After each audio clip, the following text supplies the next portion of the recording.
All right. Welcome back, Little Warrior Churchers. Time for another daily Bible reading. It is late in the day, about 6 o'clock. Decided to do this later today. So let's go to the Lord in prayer. Dear Lord, thank you for this day and thank you for everything that you've given us. Help us understand what we're about to read as we're in the book of Job. In the name of pray. Amen. If you could go ahead and rate the podcast wherever you're at and join the Facebook group, that would be very beneficial. It would help other people find this so they can go along with us. So today we're going to be in the book of Job, chapter 34.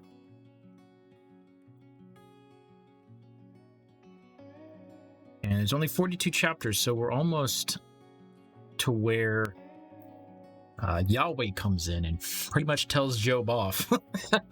It's pretty epic. All right, so let's start in 34, verse 1.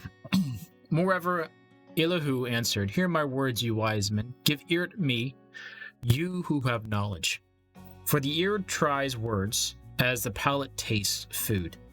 Let us choose for us that which is right. Let us know among ourselves what is good. For Job has said, I am righteous. God has taken away my right, notwithstanding my right, I am considered a liar. My wound is incurable, though I am without disobedience. What man is like Job, who drinks scorn like water, who goes in company with the workers of iniquity, and walks with wicked men? For he has said, It profits a man nothing, that he should delight himself with God. Therefore listen to me, you men of understanding. Far be it from God that he should do wickedness, from the Almighty that he should commit iniquity. For the work of a man he will render to him, and causes every man to find according to his ways. It's interesting to note that God is he is incapable of sinning. That's just in his nature. He's incapable of doing it. If there was a fraction of a percent that Jesus would have sinned, he would have found a way to do it. We believe that, well, I believe, hopefully you do too, that Jesus was fully God in the flesh. If there was a fraction that he could, he would have done it. It says he was tempted in every way. Temptation is not the same. Verse 12, Yes, surely God will not do wickedly, neither will the Almighty pervert justice. Who will put him in charge of the earth? Or who has appointed him over the whole world? If he sets his heart on himself, if he gathers to himself his spirit and his breath, all flesh would perish together, and man would turn up against to dust. If now you have understanding, hear this, listen to the voice of my words. Should even one who hates justice govern? Will you condemn him who is righteous and mighty? Who says to the king vile, or to the nobles wicked? He doesn't respect the persons of princes, nor respect the rich more than the poor. For they all are the work of his hands. In a moment they die, even at midnight. The people are shaken and pass away. The mighty are taken away without a hand. For his eyes are on the ways of a man. He sees all his goings. There is no darkness, nor thick gloom, where the workers of iniquity may hide themselves, for he doesn't need to consider a man further, that he should go before God in judgment. He breaks mighty men to pieces in ways past finding out, and sets others in their place. Therefore he takes knowledge of their works. He overturns them in the night, so they are destroyed. He strikes them as wicked men in the open sight of others, because they turned away from following him, and wouldn't pay attention to any of his ways. So they are caused the cry of the poor to come to him. He heard the cry of the afflicted. When he gives quietness, who can condemn? When he hides his face, who can see him? He is over the nation or a man alike, that the godless man may not reign, that there be no one to ensnare the people. It just seems to me like this guy, in verse 30. So let's go back to verse 1. Who's speaking? Eliyahu. It just seems to me like he's got his eyes closed to the world. It seems to me like if he had opened up his eyes, he would see that the evil seemed to prosper in whatever they do. And this is what Job tried to tell him in, the later chapters. I see men who are evil and they have everything their hearts desire. How is it that you can sit here and tell me that God punishes the wicked? He does, but not every time. So there must be a reason why Job is suffering. He's a blameless man. We saw that in chapter 1. Even God gives him his report card. A plus, A plus plus plus. And yet this is happening to him. So what makes sense? So far, there's not an answer. We keep reading this book and there's not an answer. Now, Yahweh himself will appear, I think, in chapter 38, if I'm not mistaken, and give Job an answer that is epic in proportions. So let's just keep on reading so eventually we can get there. For verse 31, for has any said to God, I am guilty, but I will not offend anymore. Teach me that which I don't see. If I have done iniquity, I will do it no more. Shall his recompense be as you desire, that you refuse it? For ye must choose, and not I. Therefore speak what you know, men of understanding will tell me. Yes, every wise man who hears me. Job speaks without knowledge. His words are without wisdom. I wish that Job were tried to the end because of his answering like wicked men, for he adds rebellion to his sin. He claps his hands among us and multiplies his words against us. He thinks that Job is lying. Because Eliyahu believes that God just punishes the wicked and the good are the ones that prosper. I mean, if you're like me, you look around and you see that's the opposite. So what's going on here? Well, we don't have an answer, but we will soon enough. Chapter 35.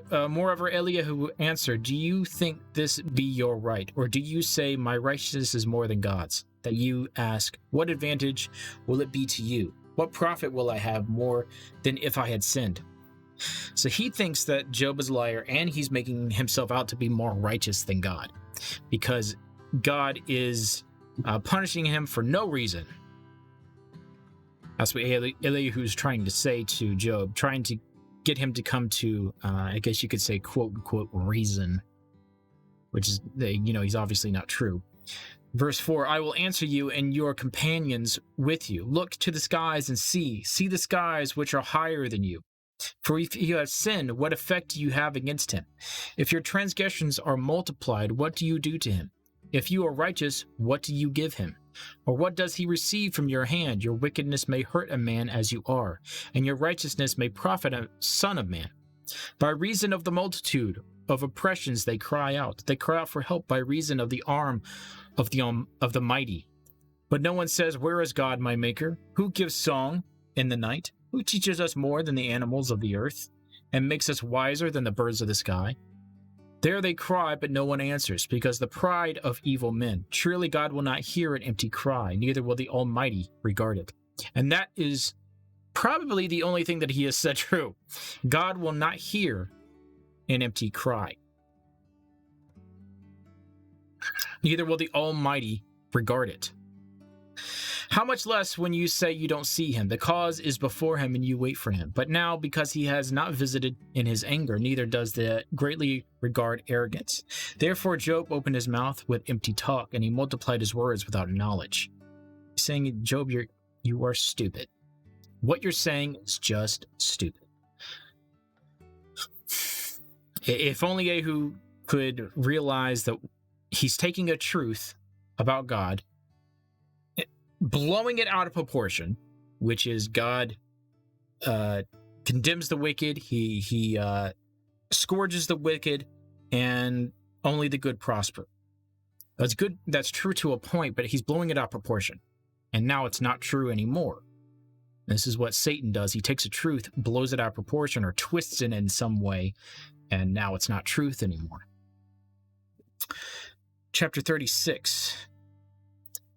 Eliyahu also continued, he said, bear with me a little and I will show you, for I still have something to say on God's behalf. I will get my knowledge from afar and will ascribe righteousness to my Maker.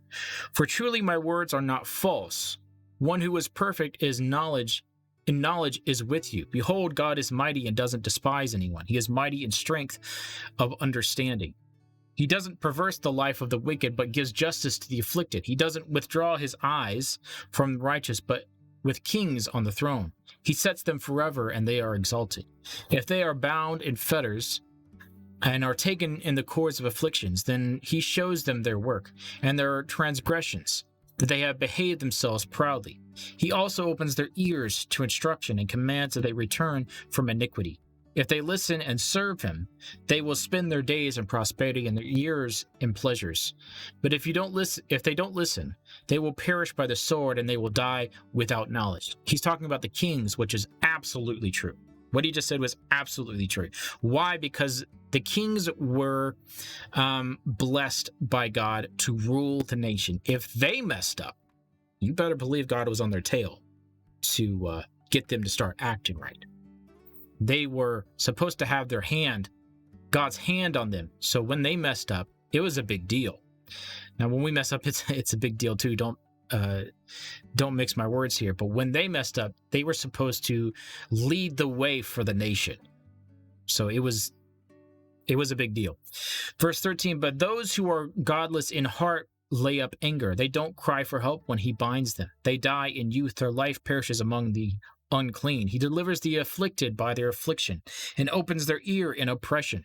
Yes, he would have allured you out of distress into the wide place where there is no restriction. That which is set on your table would be full of fatness. But you are full of the judgment of the wicked. Judgment and justice take hold of you. Don't let riches entice you to wrath, neither let the great size of a bribe turn you aside. Would your wealth sustain you in distress, or all the might of your strength? Don't desire the night, but when people are cut off in their place. Take heed, don't regard iniquity, for you have chosen this rather than affliction. His friends don't believe him. We already saw in chapter 1 where God gives him a great report card, A+. He's trying to tell his friends, I have done nothing wrong, and even when I did, I have repented for it. I even sacrificed bulls and rams for my children, just in case they sinned.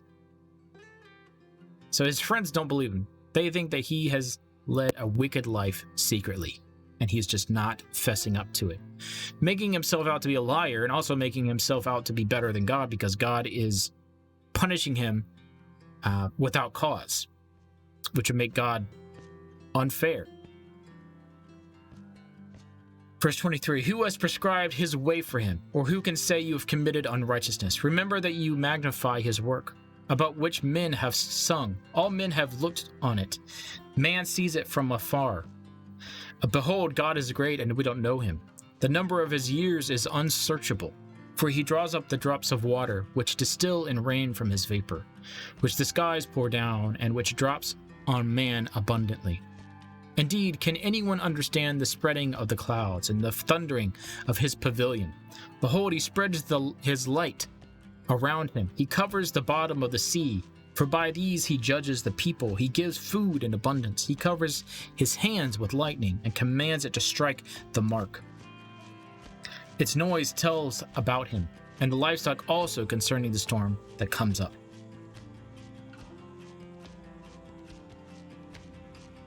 That's it for today for Job. But not tomorrow, but the next day, I believe that Yahweh himself is going to come and tell Job off. I've read it before, but I'm excited to read it again because it's so epic that it deserves a round of applause, in my opinion. The last thing we're going to do today is Proverbs. Proverbs 20, 10 through 12.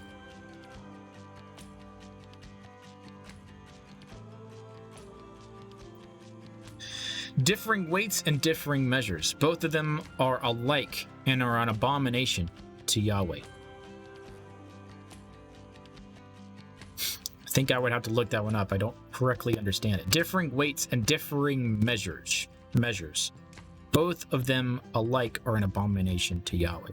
I guess everything must be equal, and I'm gonna have to look that up.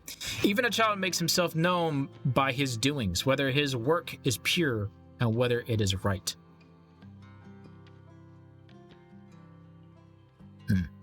That one's pretty deep. All right. Dear Lord, thank you for this day, and thank you for everything you've given us. Help us understand what we read today and make it apply to our lives, that even when things seem unfair, that there is a reason, and we just need to trust you.